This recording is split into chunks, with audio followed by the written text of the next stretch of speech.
برېښنا په اونۍ کې سروبي کې د 22.15 میګاواټ لمریزې برېښنا پروژې چارو پیل پرانستنه وشوه. د دې پروژې بنسټ ډبره د ریاست الوزرا اقتصادي مرستیال الحاج ملا عبدالغني برادر په ګډون د ګڼو لوړپوړو مسؤلینو په حضور کې کېښودل شوه. پر دې پروژې شاوخوا 13 میلیونه ډالر لګښت راځي. دیدار رئیس عمومی د افغانستان برېښنا شرکت با مسئولی کمپانی رینوا. در این دیدار مسئولی کمپانی رینوا درباره سرمایه گذاری پروژه تولید 40 میگاوات برق سولری صحبت نمود.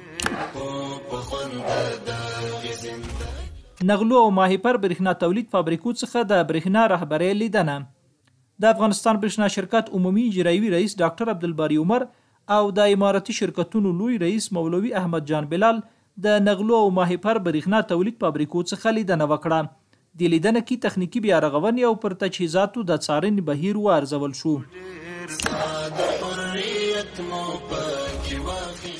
رهبری د افغانستان برېښنا شرکت، نماینده سیاسی سازمان ملل متحد در کابل، سفیر چین و معین وزارت اقتصاد از پارک صنعتی باریکاب جهت حل مشکلات برق دیدار نمود. نماینده سیاسی سازمان ملل متحد در کابل وعده سپرد که در بخش حل مشکلات برق و کانالیزاسیون این پارک صنعتی همکاری میکند.